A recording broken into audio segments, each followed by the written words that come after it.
Good evening, people. Happy New Year. I've seen a lot of videos on this knife. I just picked it up and I wanted to just speak about the ergonomics. It seems to get blasted a lot because of the handle and how bulky it is, and I guess it's unconventional shape, as well as the sheath gets bashed quite a bit. I think it's actually very nice. I do think it rides high unless you put a dangler on it, but lo and behold. The one thing I do want to talk about, the first thing, is that everybody says cuts the sheath when you put it in. I think if you really think about how to put your knife in when you're putting it back into the sheath, is that you do want to come in a forward fashion up against the plastic liner and just let it slide in. You're not going to come in like this. It's a right-handed sheath. You're coming from behind the sheath anyway, and you're going to let it just ride down into there, pushing up against the plastic inside of the sheath. I do like the fact that when you grab it and you unsnap it, the handle is ready to go. The knife is ready to go right in your hand. Now, about the handle itself, I think a lot of people go up and just grab a knife like this and expect that that's just how you're going to use the knife. Just like this, every time. No matter what you do, you're going to have the knife like this. But if you actually think about it, and a lot of people say, with bushcraft, you want to get up as close to the blade as possible. So if you actually bring your finger up against that choil right there, and you hold this knife away from here, because this is serving no purpose when you're doing bushcraft, when you're making feather sticks, right? You're not going to be back here. You want to be up as close and onto the blade as you can. Also, when you're carving and doing fine tasks in this manner, you're going to be right up on that blade. So to say you're going to hold it like this and how it fits your hand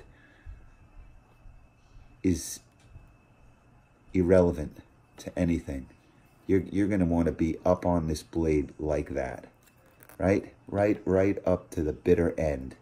And when you do that, you are right in the fat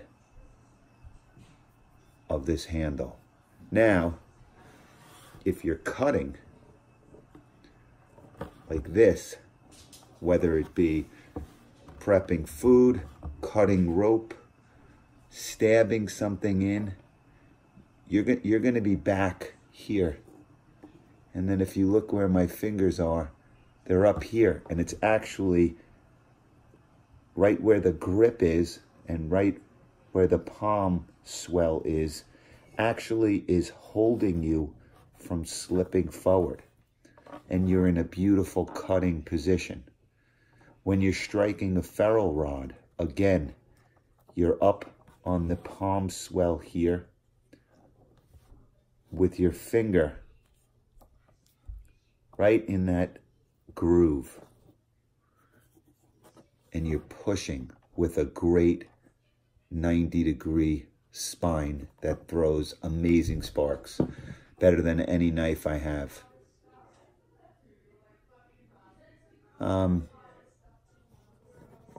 As far as this notch goes in the back here, I usually see the accompanying bigger blades on the end of their handle. To me, you can grab that nicely there, rest your finger up against the flat. And what I did was I made a little slip knot tighten that slip knot down to accommodate my 2 fingers, and then I wrap around here, and what I have is a great place for that blade to rotate in my hand and chop without getting loose or wanting to come out of your hand. So when you're chopping, it's wonderful, and you get that flicking motion right in there. Another little thing I forgot to mention is when you're up on the blade, right, you have this part of your hand right here, this callus and that actually go right in that hole, and it offers unbelievable strength in your grip.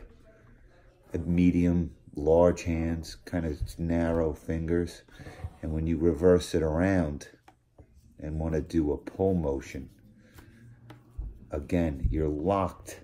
I don't know if you can see this. You're locked right in here, and your hand is right on the very edge of that blade without anything, and you have power to pull. You have power to push. Even if you want to scrape bark, you are just in such a great position. And I think that this is a very underrated knife. The controversy, I think, is petty.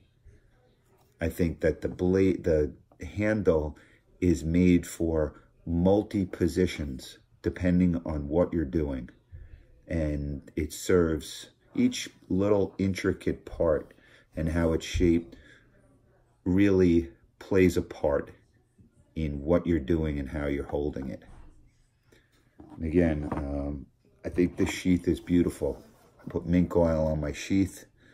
I actually took my son out today, and we did a little fire making, and I batoned, I threw sparks.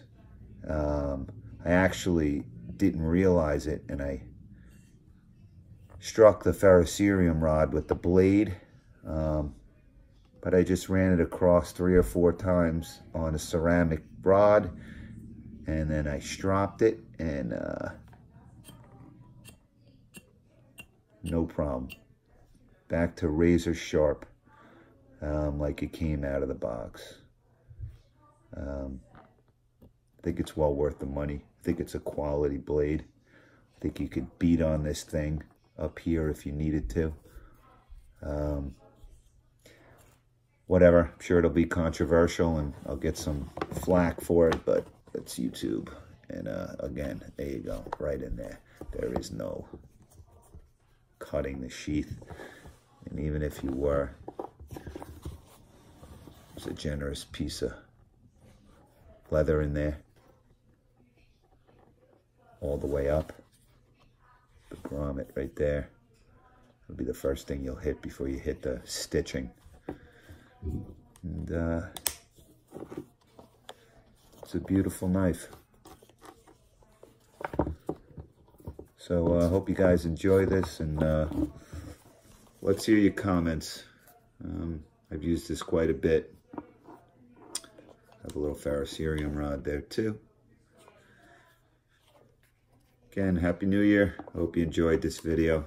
I hope I touched on a couple of things that people really didn't talk about. It's pretty straightforward. And also, you know, this Coke bottle shape, and I know Adventure Sworn uses something like this. Maybe not as pronounced, but that is absolutely 100% why this swell is here for that chopping motion. Anyway, Happy New Year. Peace.